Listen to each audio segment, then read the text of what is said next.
28 വർഷത്തെ രാജ്യസേവനത്തിനു ശേഷം വിരമിച്ച സൈനികർ പാനൂരിലെ സുബേദാർ പ്രജിത്തിന് പിറന്ന നാട് ഊഷ്മള വരവേൽപ്പ് നൽകി. കണ്ണൂർ വാരിയേഴ്സ് സൈനിക കൂട്ടായ്മയാണ് സ്വീകരണ പരിപാടി സംഘടിപ്പിച്ചത്. പാനൂർ അമ്പിളി നിവാസിൽ റിട്ടയർഡ് സർവേ ഡെപ്യൂട്ടി ഡയറക്ടർ ഗോവിന്ദൻകുട്ടിയുടെയും പുഷ്പവല്ലി ദമ്പതികളുടെയും മകനാണ് പ്രീജിത്ത്. പാനൂർ ഗുരുസന്നിധി പരിസരത്ത് നിന്ന് നിരവധി വാഹനങ്ങളുടെ അകമ്പടിയോടെയാണ് അദ്ദേഹത്തിന്റെ എലങ്കോട്ടെ വീട്ടിലേക്ക് ആനയിച്ചത്.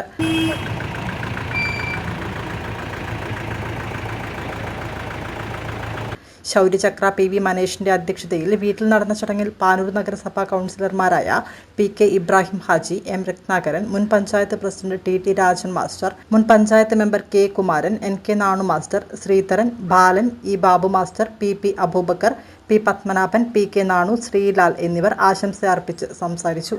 പ്രദേശത്തെ വിമുക്ത ഭടന്മാരെയും വയനാട് ദുരന്തത്തിൽ സേവനം നടത്തിയ കണ്ണൂർ വാരിയേഴ്സിന്റെ അംഗങ്ങളും ചടങ്ങിൽ അനുമോദിച്ചു. അജയൻ കെ വി സ്വാഗതവും ഷിനോദ് ബാനു നന്ദി പറഞ്ഞു. ഒരു സൈനികൻ പെൻഷനായിട്ട് അല്ലെങ്കിൽ റിട്ടയർഡായിട്ട് വരുമ്പോൾ ആ സൈനികന് കൊടുക്കേണ്ട ആദരവ് കാണിക്കാൻ ചങ്കൂറ്റം കാണിച്ച ഈ ഏലാങ്കോട്ട് നാട്ടിലെ എല്ലാവരെയും ഞാൻ അഭിനന്ദിക്കുകയാണ്. ഒരു നാട് പ്രശസ്തിയാവുന്നത് പല തരങ്ങളിലൂടെയാണ്. ഒന്ന്, ആ നാടിന്റെ സംസ്കാരമാണ് ഏറ്റവും പ്രാധാന്യം.